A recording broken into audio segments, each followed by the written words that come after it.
Vous êtes peut-être passé à côté de l'annonce comme beaucoup de fans d'ailleurs, mais l'UFC a annoncé la saison 32 de The Ultimate Fighter la semaine dernière. Cette année, c'est Alexa Grasso et Valentina Shevchenko qui se feront face tout au long de l'été, avec en point d'orgue de cette nouvelle saison, le combat venant conclure la trilogie entre les deux combattantes pour la ceinture des poids mouches de l'UFC. Ce n'est pas exagéré que de dire que cette annonce n'a pas exactement eu le rayonnement espéré par l'UFC. Mais si on m'avait demandé mon avis à moi et à la majorité des fans d'ailleurs, je pense qu'on aurait tous été capables de prédire que cette 32e saison n'allait pas déclencher un enthousiasme général.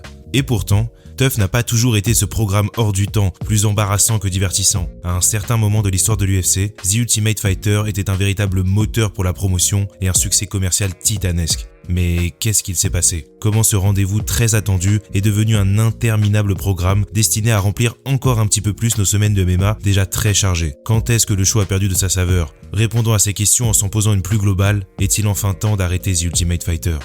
À son inception, ce qui a immédiatement caractérisé The Ultimate Fighter, c'est son aspect salvateur. Lorsque le show est diffusé pour la première fois en 2005, l'UFC est dans un sale état. Les frères Fertitta songent sérieusement à se retirer du MMA et TUF est la toute dernière tentative de Dana White de sauver son bébé. C'est une information primordiale dans la compréhension de la situation actuelle de TUF et du rapport qu'a Dana White au show. La première saison de The Ultimate Fighter et plus particulièrement la finale du show a sauvé la promotion d'une vente et avec, Dana White a probablement sauvé son emploi. Dana crédite d'ailleurs très souvent l'émission et le combat entre Forrest Griffin et Stéphane Bonnard comme le moment qui a permis à l'UFC de survivre. Et tout ce qui découle de cet instant mène à ce que l'on connaît aujourd'hui. Donc d'entrée, la barre est très haute pour les prochaines saisons. Comment surpasser ou même égaler un premier acte qui vient non seulement de sauver la compagnie, mais en plus de faire entrer le MMA dans une toute nouvelle ère? La réponse, on ne l'a jamais trouvée.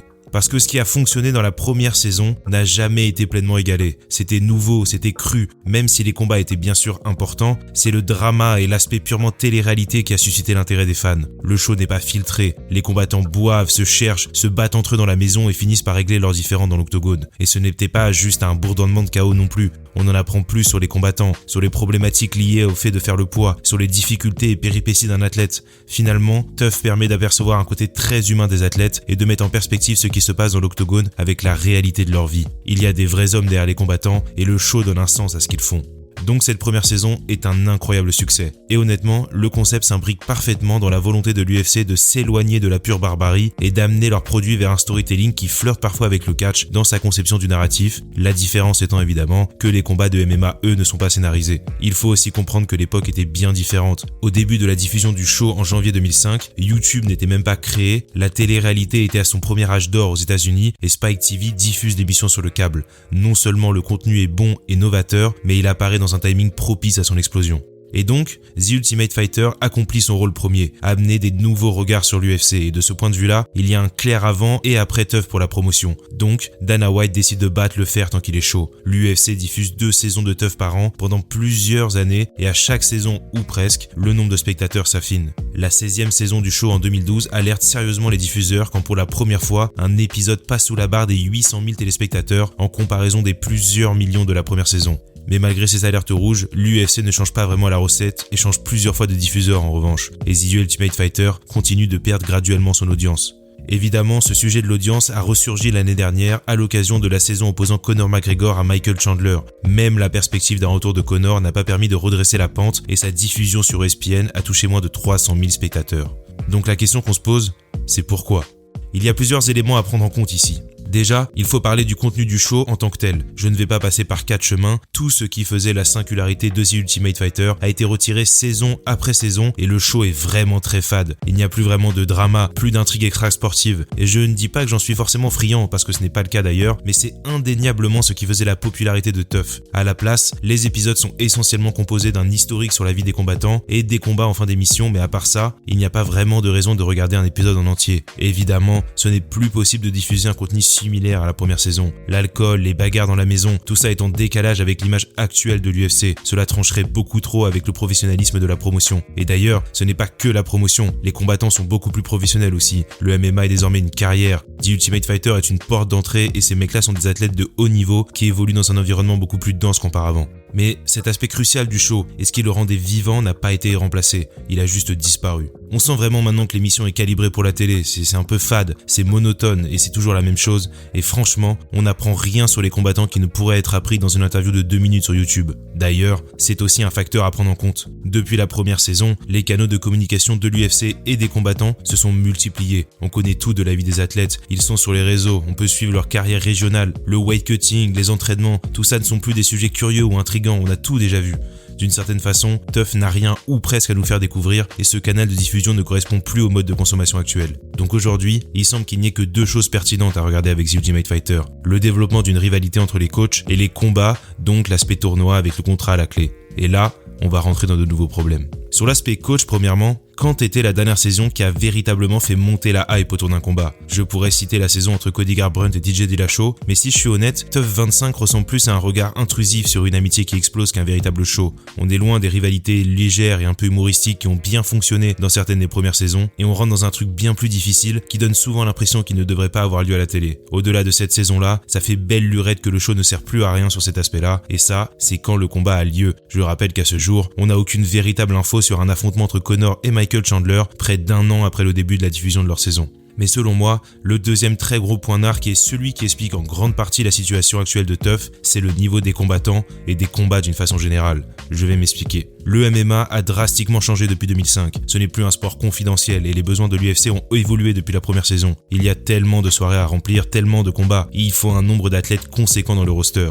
Les chemins jusqu'à l'UFC se sont multipliés. Certains combattants passent toujours par TUF bien sûr, mais il est possible d'être signé directement par la promotion. Et surtout, les Dana White Contender Series ont largement pris le pas. Les participants à The Ultimate Fighter ne sont clairement plus les premiers choix de la promotion car s'ils l'étaient, ils ne feraient pas le show et seraient signés directement par l'UFC. Pour résumer ce problème sous la forme d'une question, si ce combattant est si prometteur que ça et s'il est ce futur talent que l'on doit suivre, pourquoi n'est-il pas déjà à l'UFC ?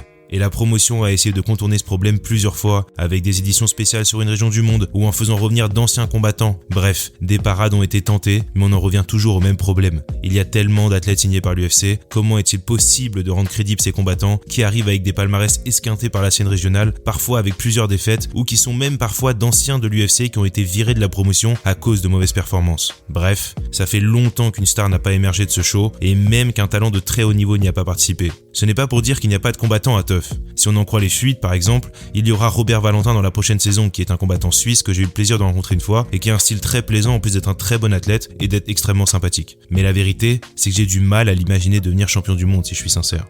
Donc pour résumer, on a une émission fade qui a perdu le peu d'intérêt et de substance qu'elle a, l'audience est en chute libre et TUF ne sert ni vraiment à monter l'attente autour d'un combat, ni à faire émerger de nouveaux combattants. Même Conor McGregor n'a pas réussi à sauver l'émission, donc pourquoi est-ce que le show existe encore ? Qu'est-ce qui peut pousser l'UFC à continuer d'investir du temps et de l'argent dans cette émission en sachant que les Dana White Contender Series sont une superbe alternative? On ne peut que spéculer, mais si je peux me permettre une théorie, je dirais que le show survit que par la bonne volonté de Dana White. Le patron de l'UFC est un homme particulier et obsessionnel. Lorsqu'il parle de TUF, il en parle encore comme de son bébé qui a sauvé la promotion. Et Dana a une fâcheuse habitude à s'entêter dans des projets qu'il aime mais qui ne fonctionnent pas ou plus. J'insère ici une photo de Power Slap pour que tout le monde comprenne bien de quel genre de truc je parle. Je pense qu'il aborde The Ultimate Fighter avec une approche qui est presque celle de la folie, en répétant encore et encore la même chose, mais en espérant un résultat différent. Je pense qu'il est largement le temps d'arrêter The Ultimate Fighter. On déborde de MMA, il y a des soirées tout le temps, du contenu et des combats dans tous les sens. Il n'y a pas de place pour une télé-réalité sportive qui n'a plus vraiment de finalité. D'ailleurs, je considère le show comme une énorme perte de temps désormais, même pour les divisions comme celle des poids mouches féminines, qui a cruellement besoin de passer à autre chose et qui va encore s'embourber pendant des mois et des mois dans l'émission. Si je suis honnête, je pensais qu'un produit hybride entre la WWE et l'UFC allait naître à la place de TUF. Je vais m'expliquer. Lorsque les deux compagnies se sont associées pour fonder TKO, l'hypothèse de travailler conjointement sur quelques projets a été évoquée. On voit souvent des catcheurs dans le public de l'UFC. Michael Chandler a fait une promo en direct de Raw, ce qui nous a d'ailleurs permis de comprendre qu'il avait une reconversion toute trouvée. Je pensais que ce moment de transition serait l'occasion pour l'UFC de s'entourer de créatifs aguerris pour trouver une nouvelle formule, mais visiblement, on repart pour une bonne vieille saison de TUF. Je précise aussi que je ne souhaite évidemment pas qu'il y ait moins d'opportunités pour les combattants, mais il y a 16 athlètes dans la prochaine saison de TUF et elle pourrait à peu près être réglée en une seule soirée de Dana White Contender Series et pas en 2 mois de programmation lente et douloureuse.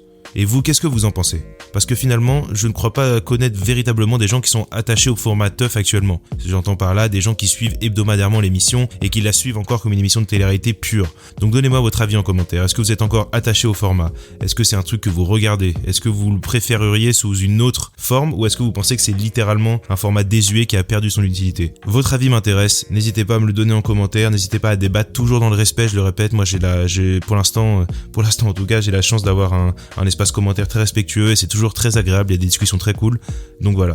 N'hésitez pas à donner votre avis en commentaire et nous, on se reparle bientôt, salut les gars.